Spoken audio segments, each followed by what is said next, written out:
नमस्कार दोस्तों, स्वागत है आप सभी का एक बार फिर से आपके अपने YouTube channel RPN1 study point पर।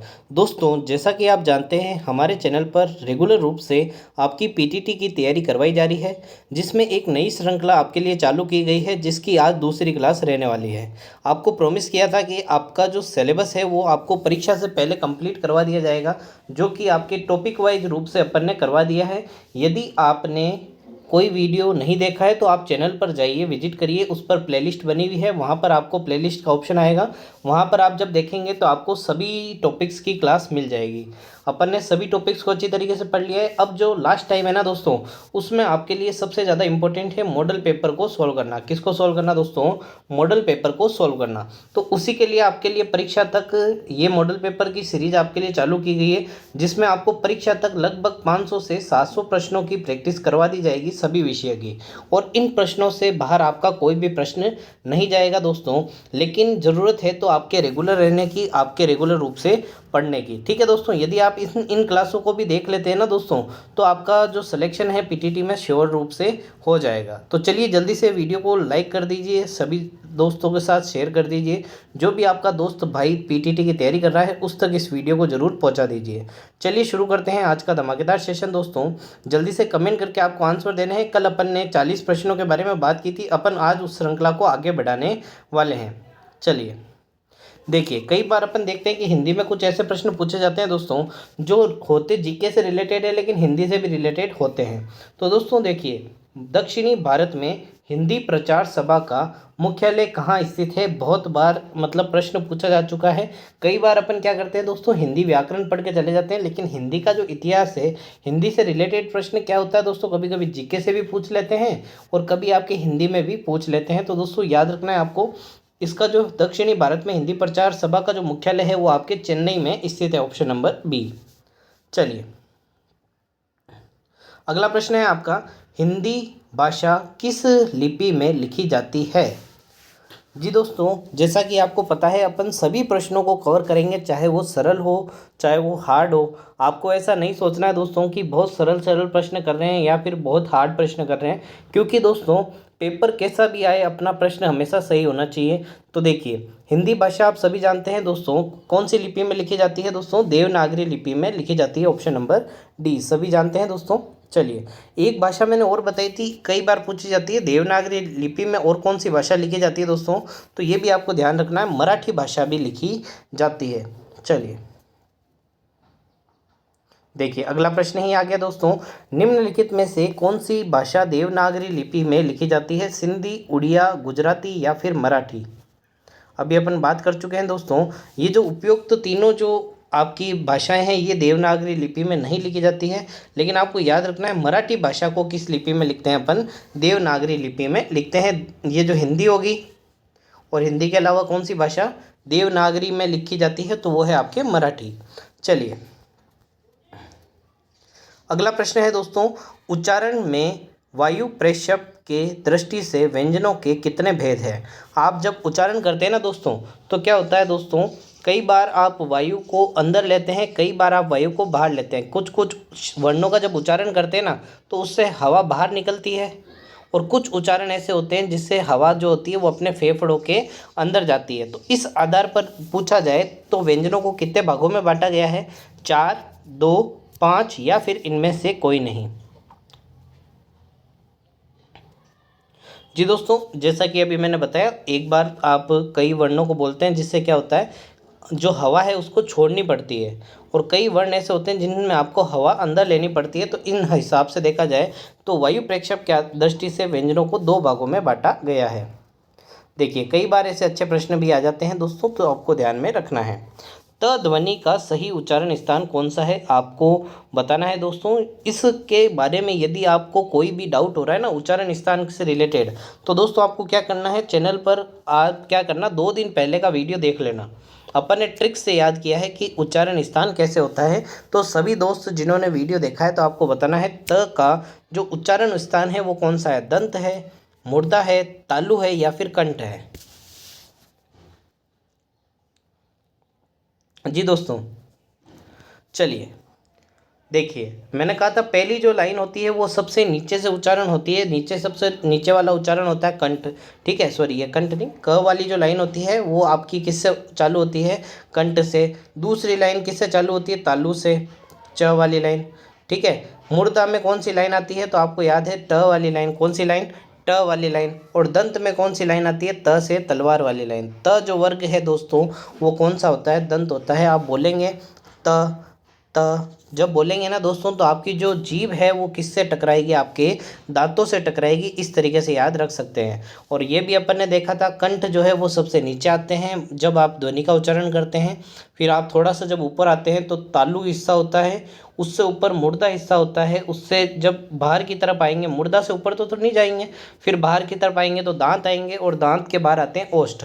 और इसी तरीके से जो आप हिंदी वर्णमाला पढ़ते हैं उसमें क च ट थ और प, प आपका ओष्ठीय वाला वर्ण हो जाएगा। चलिए, लेकिन आपको वो क्लास जरूर देखनी है क्योंकि उसमें कुछ अपवाद भी थे जो आपके परीक्षा में बार बार पूछे जाते हैं, जैसे कि श, स, स और ह। ये जो लाइन है ये पूरी अपवाद है दोस्तों। ये पूरी लाइन अलग अलग उच्चारण स्थान इनका होता है, तो ये आपको ध्यान में रखना है। एक बार आप उस क्लास को जरूर देखिएगा। चलिए, व का उच्चारण स्थान कौन सा है, दंतोष्ठ, मुर्दा, तालु या फिर कंठ।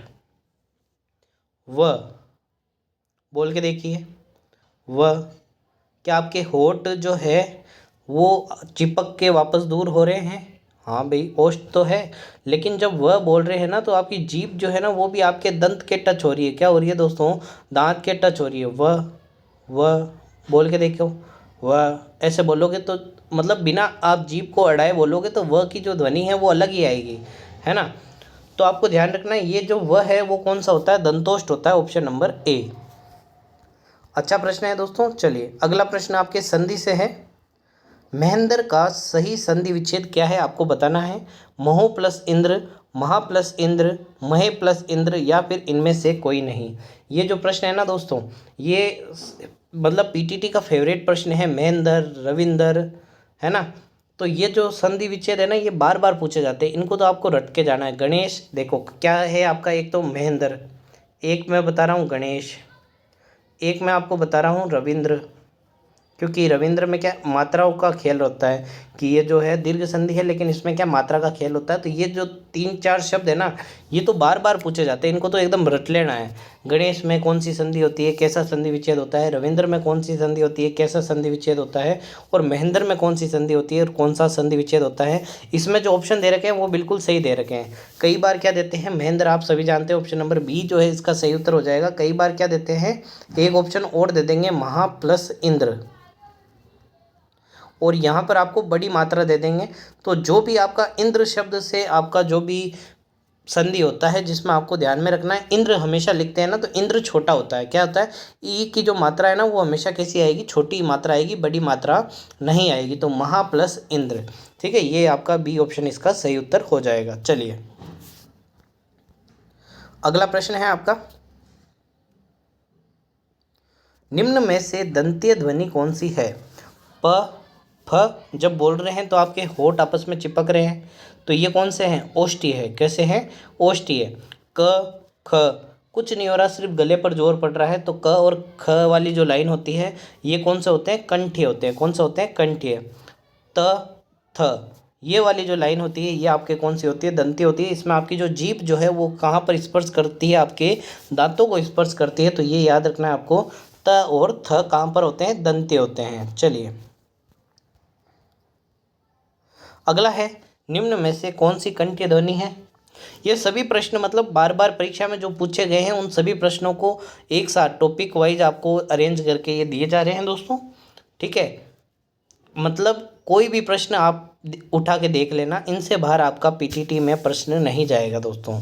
ठीक है, आपके कुल 50 प्रश्न आएंगे, 50 में से 45 प्रश्न इनमें से आपको देखने को है जैसे जैसे मिल जाएंगे। और कुछ 5 प्रश्न ऐसे हैं दोस्तों जिसमें आपको कुछ शब्दों को चेंज करके पूछा जा सकता है। चलिए जी दोस्तों, कंठीय वर्ग आप जानते हैं, पहली जो लाइन है वो है ग, और ग वाली लाइन कंठीय होती है। चलिए ये प्रश्न वापस रिपीट हो चुका है। दक्षिण भारत में हिंदी प्रचार का मुख्यालय कहाँ है दोस्तों, चेन्नई में स्थित है, अभी बात कर चुके हैं। अगला प्रश्न हिंदी भाषा, ये भी रिपीट हो गया है दोस्तों।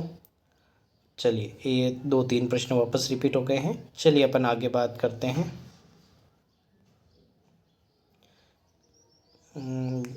वापस पीडीएफ रिपीट हो गई है थोड़ी। चलिए 1 मिनट। चलिए यहाँ से नए प्रश्न शुरू। क वर्ण किसके योग से बना होता है, ये आपसे पूछा है दोस्तों। क जो वर्ण है ना, वो किसके योग से बना होता है। अब देखिए, कोई भी आपका व्यंजन लिखा होता है ना, क ख ग ग ण च छ, जो भी लिखा होता है वो दोस्तों ध्यान रखना है आपको, वो एक स्वर से मिलके बना होता है। आप जो स्वरों को पढ़ते हैं आ ई है ना, ऐसे आप पढ़ते हैं तो आप देखते हैं कि अ की कोई मात्रा नहीं होती है। आ की जो मात्रा होती है वो आप एक डंडी टाइप खींचते हैं, छोटी ई की मात्रा इस तरीके से बनाते हैं और बड़ी ई की मात्रा आप इस तरीके से बनाते हैं, ठीक है। लेकिन जो व्यंजन होते हैं ना, जब आप व्यंजन की परिभाषा पढ़ते हैं दोस्तों, तो वो क्या होते हैं, व्यंजन ऐसे वर्ण होते हैं जिनको अपन स्वतंत्र रूप से उच्चारण नहीं कर सकते, जबकि स्वरों का उच्चारण कैसा होता है, स्वतंत्र होता है। तो आप व्यंजन को बोलने के लिए उनमें क्या जोड़ते हो, एक स्वर जोड़ते हो जो कि होता है हमेशा अ। तो जो क जो पूरा लिखा होता है वो एक आधा तो क होता है और उसमें क्या होता है दोस्तों, अ मिला हुआ होता है। ये आपको ध्यान रखना है। चलिए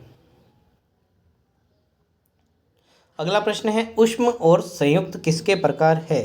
स्वर, व्यंजन, उपयुक्त दोनों, या फिर इनमें से कोई नहीं। कभी आपने सुना क्या संयुक्त स्वर, कभी दो मात्राएं आपस में जुड़ती है क्या। चलिए ऊष्म से आपको पता नहीं चल रहा, लेकिन संयुक्त तो कई बार सुना होगा, संयुक्त व्यंजन, संयुक्त व्यंजन। संयुक्त व्यंजन क्या होते हैं, जैसे कि आप त और र, ये त्र बनते हैं तो आप देखते हैं कि वो त्र बनता है। त और र जो है ये इनके योग से क्या बनता है, त्र बनता है। ज और ये वाला जो न होता है उसके योग से आप ये ज्ञानी बनाते हैं, ठीक है। तो जैसे आप ये देखते हैं कि संयुक्त व्यंजन होते हैं, स्वर नहीं होते हैं, तो आपको याद रखना है ऊष्म और संयुक्त ये किसके प्रकार है, आपके व्यंजन के प्रकार है, स्वर के प्रकार नहीं है। अगला प्रश्न है आपका, स्पर्श व्यंजन कितने प्रकार के होते हैं। 25, 20, 28 या फिर 30। प्रश्न जैसा पूछा गया था वैसा का वैसा सेम टू सेम आपके सामने है दोस्तों, गलत नहीं होना चाहिए। कभी कभी क्या होता है दोस्तों, कॉन्सेप्ट जो आपके टाइप है डायरेक्ट प्रश्न पूछे जाते हैं, और ये प्रश्न क्या होते हैं दोस्तों, अपने गलत होने के चांसेस ज़्यादा हो जाते हैं, क्योंकि अपन संधि, समास, उपसर्ग, प्रत्यय इनको तो अच्छी तरीके से रट लेते हैं, लेकिन ये क्या छोटे छोटे प्रश्न आ जाते हैं, स्पर्श व्यंजन कितने प्रकार के होते हैं। तो दोस्तों याद रखना ये कितने प्रकार के होते हैं, कुल 25 प्रकार के होते हैं। कुल व्यंजन कितने होते हैं, तो 33 होते हैं, ये भी आपको याद रखना है। श का कौन सा व्यंजन है, श जो है वो कौन सा व्यंजन है, ये आपसे पूछा है दोस्तों। ऑप्शन आपके सामने है, अंतस्थ व्यंजन, ऊष्म व्यंजन, स्पर्श व्यंजन, या फिर संयुक्त व्यंजन। जी दोस्तों जल्दी से बताना है। चलिए बात करते हैं दोस्तों संयुक्त व्यंजन कौन से होते हैं, तो वो जो लास्ट वाली लाइन आती है ना, अक्ष त्र ज्ञ, ये आपके कौन से होते हैं, संयुक्त व्यंजन होते हैं। कौन से व्यंजन होते हैं, संयुक्त व्यंजन होते हैं। जो स जो है ये दोस्तों कौन सा व्यंजन होते हैं, तो यह ध्यान रखना आपको, ऊष्म व्यंजन होते हैं। कौन से व्यंजन होते हैं, ये ऊष्म व्यंजन होते हैं। Option number B. चलिए देखिए अगला आ गया आपका, त्र वर्ण किसके योग से बना है। अभी अपन ने बात की थी कुछ देर पहले ही, दूसरे प्रश्न 2 प्रश्न पहले ही बात की थी दोस्तों, कि जो त्र जो है वो किससे बना होता है। तो देखिए अभी अपन ने देखा था त आधा र, ये दोनों मिलके क्या बना देते हैं, त्र बना देते हैं। लेकिन त्र को भी पूरा करने के लिए क्या चाहिए अपन को, स्वर चाहिए अ, तो अपन देखेंगे क्या बन जाएगा, इससे त्र बन जाएगा, ठीक है। तो ये आपको ध्यान में रखना है। तो ऑप्शन नंबर बी जो है वो इसका करेक्ट आंसर हो जाएगा। चलिए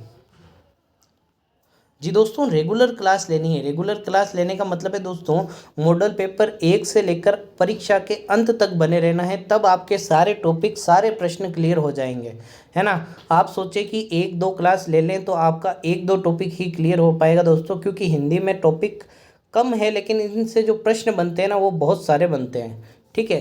तो सभी टॉपिकों को कवर करने में आपको इन सभी क्लासों को रेगुलर रूप से अटेंड करना ही पड़ेगा। चलिए अगला है, इनमें से किस शब्द में वर्ण संबंधी अशुद्धि है। अब देखा होगा आपने कई बार ये प्रश्न पूछा जाता है कि वर्ण संबंधी अशुद्ध शब्द कौन सा है। पहला है अनाधिकार, दूसरा है स्थान, तीसरा है अमरूद और चौथा है अनुकूल। जी दोस्तों, अशुद्ध शब्द बताना है कौन सा है जिसके अंदर वर्ण संबंधी अशुद्धि है। अनाधिकार बिल्कुल सही लिखा हुआ है, स्थान बिल्कुल सही लिखा हुआ है। कई बार क्या आता है दोस्तों, ऐसे शब्द आते हैं ना अशुद्धि वाले, तो क्या किया करो, ऑप्शन को मतलब एक बार हल्का सा देख के फिर आप है ना रफ में लिख के देखा करो। क्योंकि क्या होता है, बचपन से अपन लिखते आ रहे हैं तो वो मतलब अपना हाथ अपने आप सीधा सही लिख देता है वो। ठीक है, फिर उसको मिलाया करो कि हाँ यार अब लिखा तो ऐसा है लेकिन ये गलत लिखा हुआ है। अनाधिकार बिल्कुल सही है, स्थान बिल्कुल सही है, अमरूद भी बिल्कुल सही है। अमरूद में ध्यान रखना है, अमरूद जो शब्द है ना कई बार पूछा जाता है क्योंकि र की जो मात्रा होती है ना उसमें जब छोटी मात्रा होती है ना तो सीधा सीधा यूँ लिख देते हैं ना, और जो बड़ी मात्रा होती है अमरूद में ना जो रू है वो बड़ा है, देखो है ना। अमरूद जो शब्द है ना कई बार अशुद्ध शब्दों में पूछा जाता है, उसमें इस तरीके से मात्रा दे दी जाती है, उस किस तरीके से, इस तरीके से। तो अपन को ऐसा जो दिया हुआ है उसको अपन को क्या करके आना है दोस्तों, गलत करके आना है, क्योंकि र जो है वो बड़ी मात्रा आएगी। क्या मात्रा आएगी दोस्तों, बड़ी मात्रा आएगी। अनुकूल जो है वो थोड़ा सा गलत लिखा हुआ है दोस्तों। चलिए, ऊ की मात्रा जो है वो गलत लगी हुई है। चलिए अगला प्रश्न है, इनमें से किस शब्द में वर्ण संबंधी अशुद्धि नहीं है। अध्ययन, आगामी, अधीन और उज्ज्वल। अब देखो, अब मैंने जैसे पहला ऑप्शन पढ़ा, मैं ऑप्शन नहीं देख रहा और सीधा सीधा लिख रहा हूँ अध्ययन। तो मैं जैसे बचपन में लिखता जा रहा हूँ तो अध्ययन बोलते हैं, लेकिन ये जो है वो कितनी बार आता है, 2 बार होता है ना। चलिए, तो ये हो गया आपका कि भाई ये तो क्या है कि ये गलत है ना। अब देखते हैं अधीन, अधीन लिख के देखते हैं। अधीन जो लिखूंगा वो कैसे लिखूंगा, अरे यार ये तो बिल्कुल सही लिखा हुआ है, अधीन जैसा मैंने लिखा वैसा यही है ना। ऑप्शन को एक बार हल्का सा देख के पढ़ लो कि हाँ क्या लिखा हुआ है, फिर आप उसको रफ में लिख के देखो कि आप कैसा लिख रहे हो, है ना।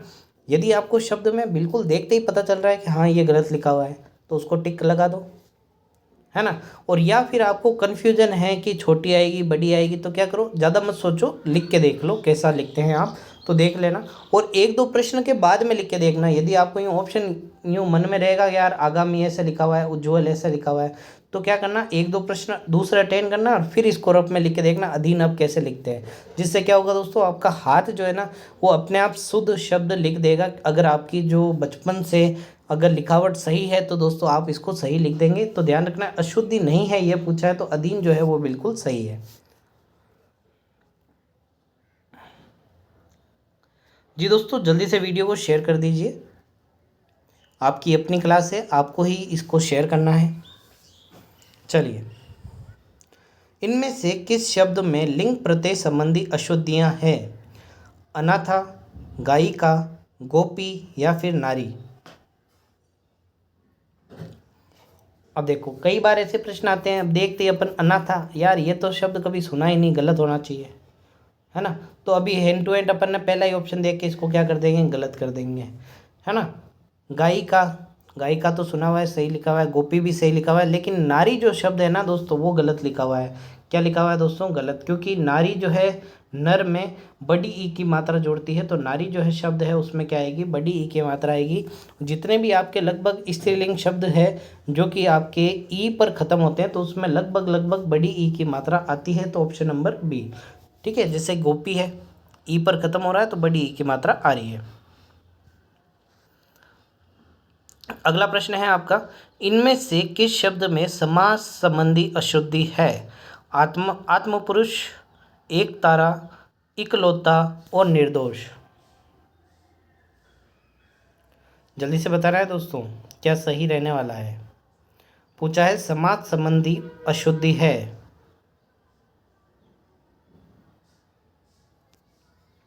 आत्माराम, एक तारा, इकलौता या फिर निर्दोष। जी दोस्तों, याद रखना है ये जो इकतारा शब्द है ना ये कई बार पूछा जाता है। इसमें क्या है दोस्तों, समास संबंधी अशुद्धि है, ये आपको ध्यान में रखना है। चलिए, अगला प्रश्न है आपका, इनमें से किस शब्द में हलंत संबंधी अशुद्धि नहीं है। बुद्धिमान, भविष्यत, सतचित, श्रीमान। हलंत आप सभी जानते हैं, कोई भी अक्षर कोई भी वर्ण है उसमें आप जब अ को हटा देते हैं, जैसे कि क जो है इसमें से आपने मान लीजिए माइनस कर दिया, गणित लगा देते हैं थोड़ी सी, तो क्या बन जाएगा, ये क जो है जो बिना स्वर का बन जाएगा। और इसके नीचे जो ये डंडी खींचते हो आप, इसको क्या कहते हैं, हलंत कहते हैं। आपको ध्यान रखना है दोस्तों, भविष्यत, सचित, सचित, इसमें जो यह आएगा, श्रीमान में भी हलंत लगता है दोस्तों। बुद्धिमान बिल्कुल सही तरीके से लिखा गया है। चलिए अगला प्रश्न है दोस्तों, चंद्र बिंदु वाली अशुद्धि। देखिए सभी टाइप कवर होंगे, आपको कहा गया है दोस्तों, ये रेगुलर रूप से बने रहेंगे ना तो सभी टाइप कवर होंगे। हलन संबंधी अशुद्धि, चंद्र बिंदु सहित अशुद्धि। प्रश्न बच के जाएगा तो जाएगा कहाँ, आएगा तो यहीं पे। चलिए अगला है आपका, चंद्र बिंदु संबंधी अशुद्धि है अंगना, चांद, दांत या फिर पहुँच।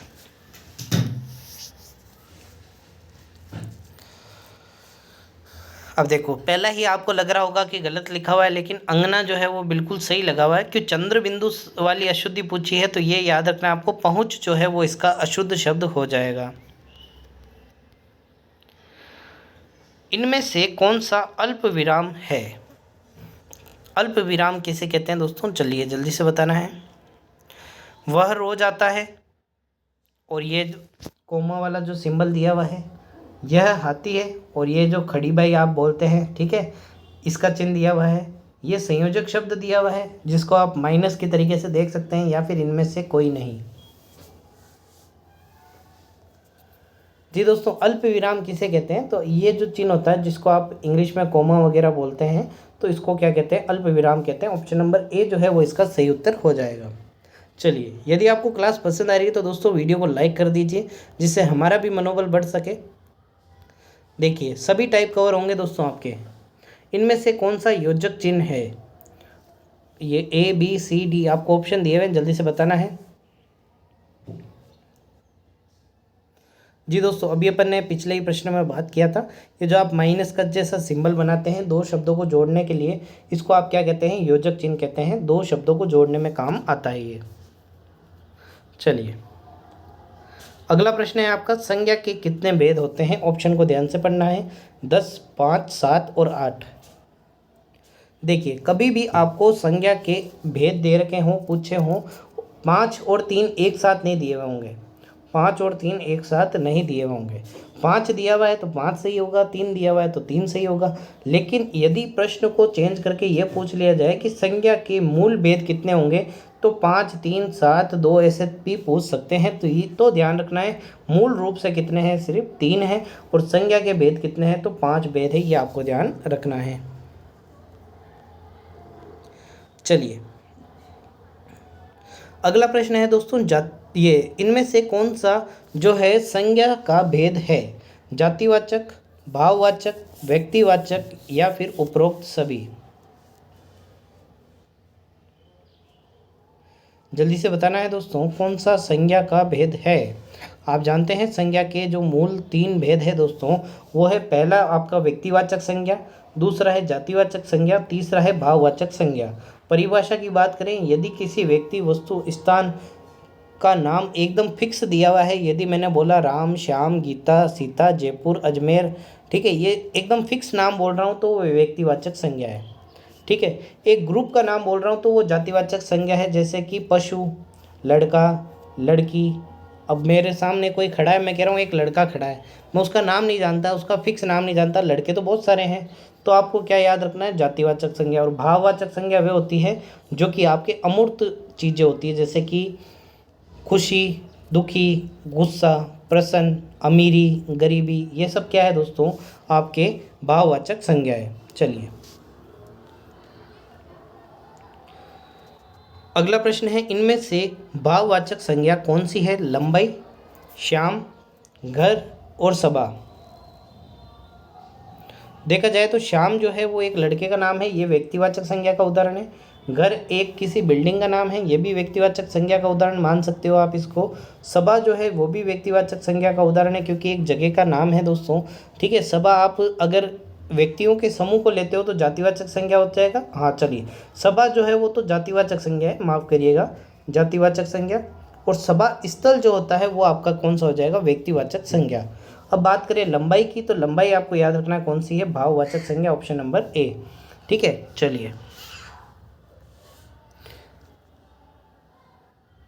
अगला प्रश्न है, इनमें से कौन सी जातिवाचक संज्ञा से भाववाचक संज्ञा बनाया गया है।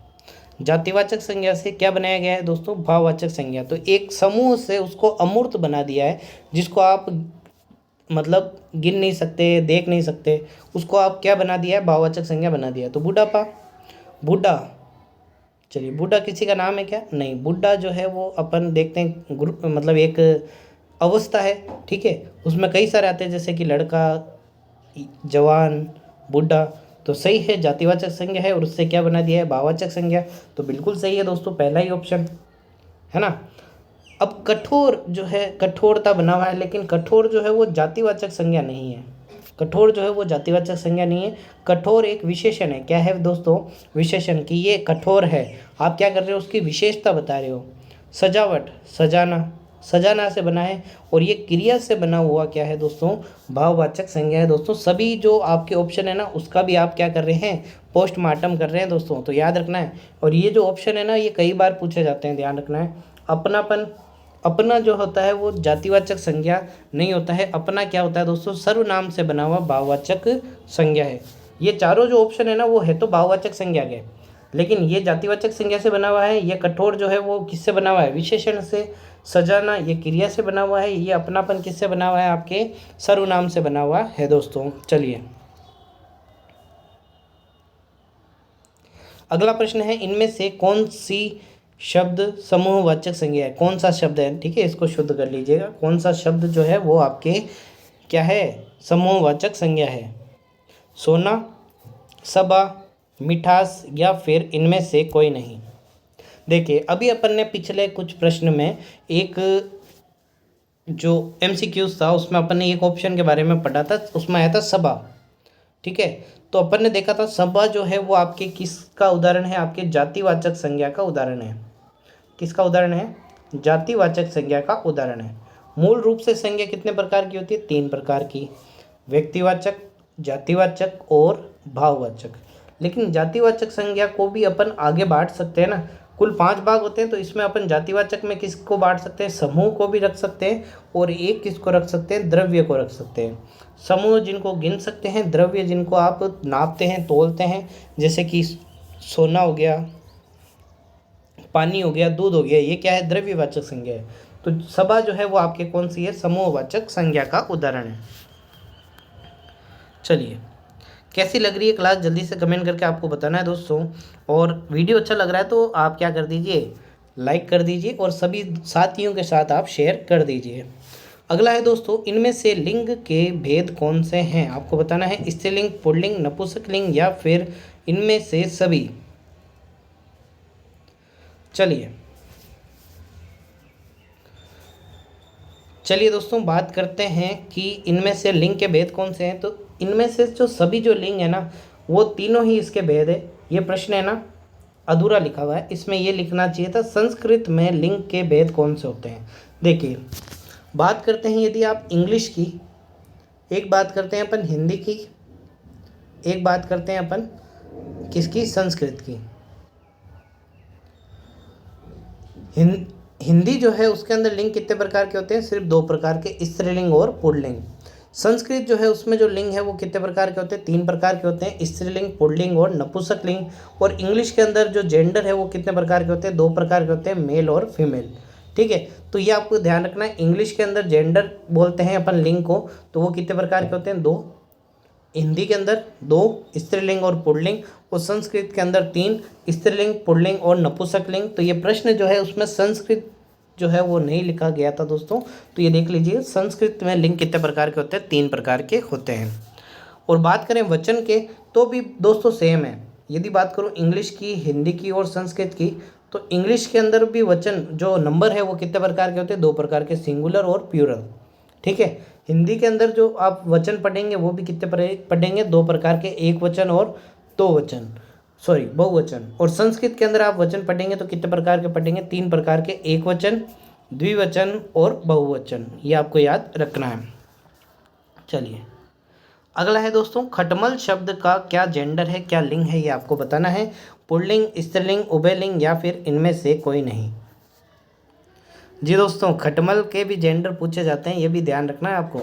खटमल इतना फेमस है कि आपके पेपर में छप चुका है। चलिए, खटमल छप चुका है ना कि छप चुकी है।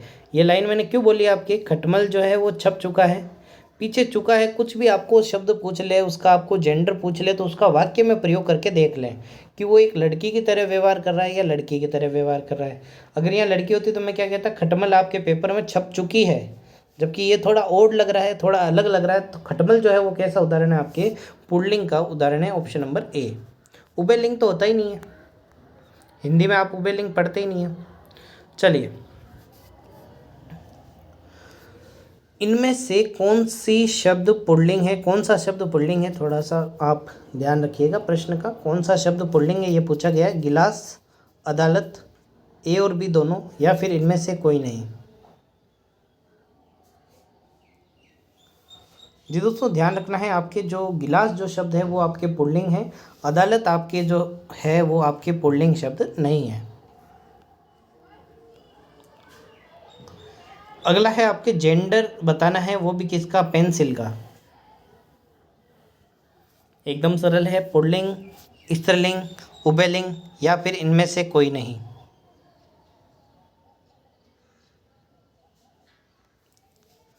जी दोस्तों, सभी जानते हैं जो पेंसिल का वाक्य में प्रयोग करके देखेंगे तो ये एक स्त्रीलिंग की भांति व्यवहार करेगा, ऑप्शन नंबर बी। चलिए, अगला प्रश्न है दोस्तों, इनमें से कौन सा जो शब्द है वो स्त्रीलिंग है, खाट, घड़ा, दोनों या फिर इनमें से कोई नहीं।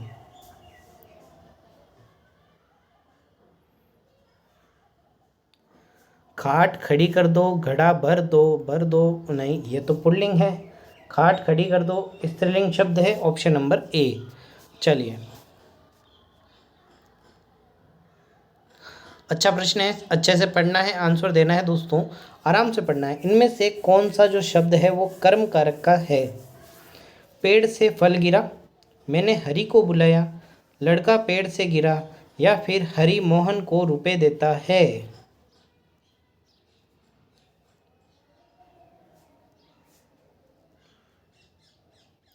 जी दोस्तों, बात करें कर्म कारक की तो कर्म कारक क्या कहते हैं, कर्ता ने कर्म को, है ना। तो आपको देखना है को किस में आ रहा है, को का भाव। पेड़ से फल गिरा, ये तो अलग होने का आ रहा है, तो ये तो होगा नहीं। मैंने हरि को बुलाया, किसको बुलाया, हरि को। कर्म कारक आपको जब भी देखना हो ना तो आप एक प्रश्न पूछ सकते हो उसमें, किसको, क्या देखना है आपको, किसको। और जो आपको उसी वाक्य में उत्तर मिल जाता है, जैसे मैंने हरि को बुलाया, मैंने किसको बुलाया, हरि को बुलाया, तो उस वाक्य का जो उत्तर है ना वो वाक्य के अंदर ही छुपा हुआ है। तो आपको ध्यान रखना है इसमें कौन सा कारक है दोस्तों, कर्म कारक है दोस्तों। चलिए, तो दोस्तों आज के लिए बस इतना ही। उम्मीद करते हैं आपको आज की जो क्लास है बहुत ही पसंद आई होगी, और आप सभी दोस्त इस वीडियो को लाइक करके ज़रूर जाएंगे। अंत तक बने रहने के लिए आपका धन्यवाद। और सभी जो क्लासें हैं दोस्तों उनको रेगुलर रूप से आपको अटेंड करना है, ऐसा नहीं कि आप क्लासों को मिस कर दीजिएगा। सभी टॉपिक आपके इन जो मैराथन क्लासेज आपकी चल रही है, जो मॉडल पेपर की आपकी क्लासेज चल रही है, इन सभी में आपको कवर करा दिया जाएगा। सभी टॉपिक, सभी टाइप के प्रश्न इन सीरीज से आपको सीखने को मिलेंगे। तो इस वीडियो को आपको क्या करना है, सभी साथियों के साथ शेयर जरूर करना है दोस्तों, जिससे हमारा भी मनोबल थोड़ा बहुत बढ़ सके। तो चलिए दोस्तों, तैयारी करते रहिए, समय बहुत ही कम बचा है। कई बच्चे ये बात कर रहे हैं कि दोस्तों आपकी पीटीटी का पेपर आगे सरक जाएगा, लेकिन आपको उस भरोसे में नहीं रहना है दोस्तों।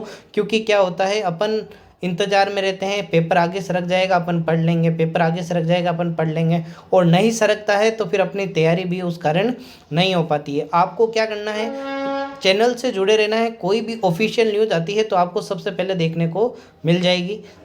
तब तक जो भी आपको फेलियर न्यूज़, जो भी आपको ख़राब न्यूज़ सुनने को मिल रही है, कोई भी आपको फेक न्यूज़ सुनने को मिल रही है, तो आप उस पर यकीन नहीं करिएगा दोस्तों। और दोस्तों इससे अच्छा है कि आप खुद के पास, आपके पास एंड्रॉयड फ़ोन है तो आप क्या कर सकते हैं, पीटीटी की ऑफिशियल वेबसाइट के ऊपर भी जाके चेक कर सकते हैं कि कोई नोटिस आया है या नहीं है। तो समझदार बनिए, और जो आपको फालतू के नोटिस देखकर आपको जो बहका रहे हैं दोस्तों, उससे आपको क्या रहना है, दूर रहना है। तैयारी को करते रहना है। और मैं तो ये कहता हूँ दोस्तों, तैयारी करो ना तो एग्ज़ाम डेट से 2-3 दिन पहले की डेट अपने मन में रखा करो कि आपका पेपर 21 तारीख को नहीं, आप तो ये मान के चला करो मेरा पेपर 15 तारीख को ही है। जिससे क्या हो दोस्तों, लोड ज़्यादा पड़े। आपने देखा होगा एग्ज़ाम के जैसे जैसे पास जाते हैं ना दोस्तों, तो क्या होता है, माइंड में यूँ चलता है अरे यार कम समय बचा है, पढ़ना ज़्यादा पड़ेगा। और जैसे जैसे एग्ज़ाम पास में आती है ना, तब पढ़ाई ज़्यादा होती है। तो एग्ज़ाम दिमाग को कम डेट के रखो कि आपका एग्ज़ाम 15 तारीख को ही है, यही मान के चलो। जिससे क्या होगा दोस्तों, ज़्यादा पढ़ाई हो पाएगी आपको।